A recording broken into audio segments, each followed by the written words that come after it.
ஒரு 1/2 லிட்டர் பாலை நீங்கள் கொதிக்க வைங்க. அதுக்குள்ளே ஒரு பேக்கெட் அகர் அகராக சின்ன சின்னதாக கட் பண்ணி 1 டம்ளர் தண்ணியில் அதை கொதிக்க வைங்க. அதுக்குள்ளே ஒரு 4 ஸ்பூன் கஸ்டர்ட் பவுடரில் கொஞ்சமாக பால் ஊற்றி மிக்ஸ் பண்ணி வச்சுக்கோங்க. சப்ஜா சீடையும் போட்டு தண்ணி ஊற்றி வச்சுக்கோங்க. அங்கே அகர் அகர் நமக்கு கரைஞ்சிருச்சு, இங்கே பாலும் பொங்கிருச்சு. தேவையான அளவு சர்க்கரை சேர்த்துக்கோங்க. அதுக்கடுத்தது அதை மிக்ஸ் பண்ணிவிட்டு அகர் அகர் நல்லா கரைஞ்சிருச்சு, அதையும் அந்த பாலோட மிக்ஸ் பண்ணிக்கோங்க. கஸ்டர்ட் பவுடரையும் அதில் ஊற்றிக்கோங்க. ஒரு 5 நிமிஷம் நல்லா கிண்டி விடுங்க. ஸ்லோவில் வச்சே செய்யுங்க.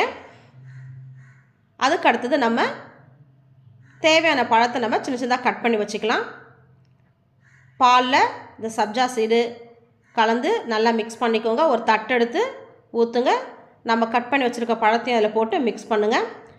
கொஞ்சம் ஆறுனதுக்கப்புறமா ஃப்ரிட்ஜில் ஒரு 2 மணி நேரம் வச்சு எடுங்க. அவ்வளோதாங்க, நமக்கு டேஸ்டியான mixed fruit milk jelly ready. உங்களுக்கு பிடிச்சிருக்குன்னு நினைக்கிறேன். பிடிச்சிருந்தால் லைக் பண்ணுங்கள், ஷேர் பண்ணுங்கள், கமெண்ட் பண்ணுங்கள், மறக்காமல் சப்ஸ்கிரைப் பண்ணுங்கள். தேங்க்யூ.